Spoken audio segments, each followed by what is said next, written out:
Hello, will we just do a wee run through the swords for the Unfolding Path Tarot? I think we will. And then I think what I'll do is I'll do the cups, and then I'll do the pentacles, and then I'll do one with the court cards all in a oneer, I think, for the four suits. So we'll do the swords. Lovely. Swords, there's your ace. So swords is air. So it's kind of primarily look at my cute read Dalmatian Jasper, it's gorgeous, ain't it? I'm using it in pet readings. So cute. But yeah, swords, it's primarily the suit of the mind, the suit of our logic, our communication, mental health, a lot of mental health markers in here in my kind of readings, the Eight of Swords specifically, if I'll tell when I come at. And as I say, communication, how we communicate. So it's very much the kind of the throat chakra and the kind of the third eye and the crown as well. And the crown kind of leads me to, for me in my readings, swords is very much spirituality. Air is the bearer of the message for the divine. It carries the messages. It's where it helps me fucking download the messages when I'm doing your readings and doing modern readings. So for me, swords is a deeply, deeply spiritual suit. And kind of linked to the kind of spirituality, deep healing, and that kind of ties in with the mental health as well. So deep spirituality and deep healing's my kind of unique kind of take on the swords. Like other kind of skit around it, and but that's kind of the way I'll kind of look at them. But obviously I will have that the kind of traditional interpretations as well. So the Ace of Swords, I kind of like to say it's a download from above. It's the epiphany, it's the brainwave, it's a holy fuck kind of insight, the scales falling for your eyes, clarity, swords, air, that pure clarity, pure truth kind of thing. And again, linked into the communication and, how we see things, how we process things. So that's kind of your Ace of Swords. The Two is very much the decision that needs to be made. They're stuck between the rock and the hard place, the stalemate, catch-22. The figure's blindfolded. So it's always like, and again, linked to that kind of logic, like you're not looking at the situation clearly. You need to take the blindfold off. You need to be really fucking cold and logical and rational about it kind of thing. But kind of conversely sometimes as well. Not so much in this card, because I kind of think this looks more like there is kind of water in the background there. But in the kind of Rider-Waite-Smith, it's very much she's got two swords, which she does have here, but they're crossed across her heart. So it's very much that kind of blocking off your heart. You're too much in your mind. So it can be very much Rider-Waite-Smith a little bit that you need to kind of bring the emotions maybe into it, but I don't tend to put that interpretation on it. It kind of depends again, it's other cards around it. That's what helps you really drill down into what interpretation the card is, because the card's getting numerous interpretations. That's why it's also intimidating. So yeah, for me, and definitely with this card, it is going to be the kind of logic's needed, like you need to be fucking brutal about it. Card 3 is that good old fucking stereotypical heartbreak. Rider-Waite-Smith's very traditional. It is that kind of red heart with the three swords through it. But it's no heartbreak in my readings at all. It's healing your heart. And that's kind of developing the way my own personal interpretations develop. They come up through my own readings, and I know what a card, I'll know.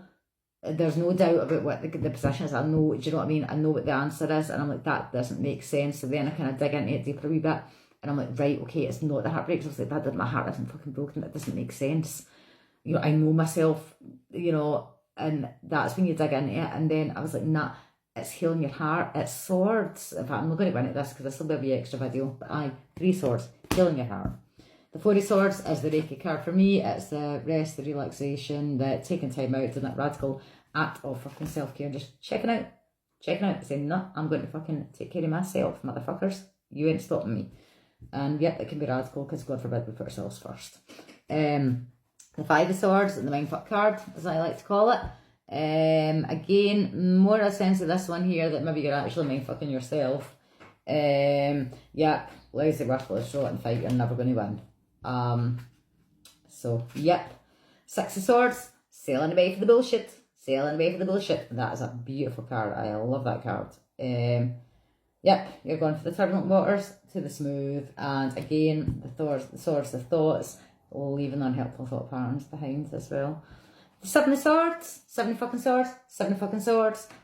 My own personal interpretation will always be as a card for the freaks and the weirdos. those of us who are fleeing the norms of society, fleeing societal expectations, going our own way, claiming our most authentic selves. So it's a card for deep authenticity, even though it's not a wand. It's very much that fucking logic, like, I know myself kind of thing. But yeah, the traditional interpretation is like kind of snakiness, mild deceit, someone's having a wee bit of a go at you, maybe taking more than you're willing to give.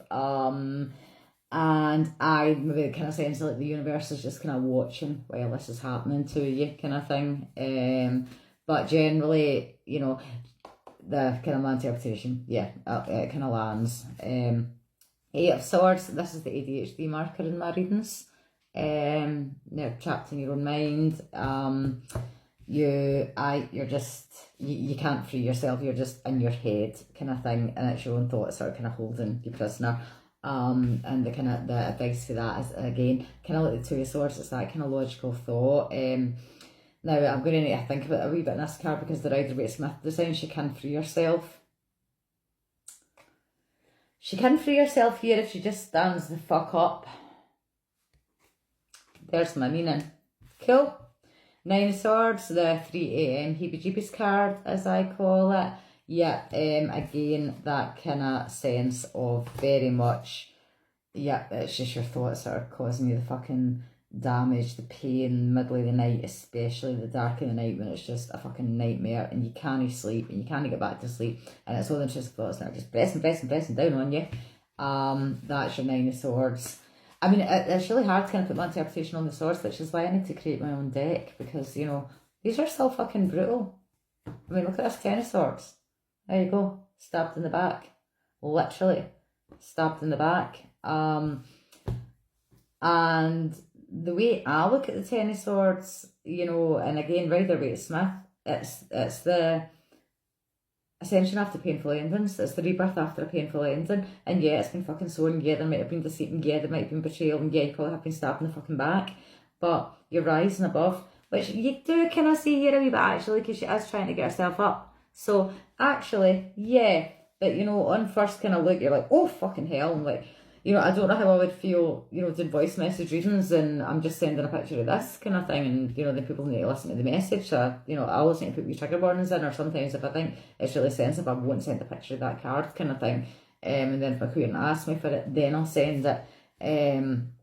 So that's your kind of Ten of Swords. So there's your kind of brief run through of the swords. And as I say, a lot of these, more so probably than the wands, do have my own kind of personal interpretation on it, because the swords and the pentacles are the ones that I'm kind of really adapting my own systems for. That sometimes the traditional stuff and even all the different decks that I'm finding, it's just no chiming with me. Completely. There'll be like a wee bit there, but it's not really doing what my system is, what my radical kind of take on the cards is, and the spirituality.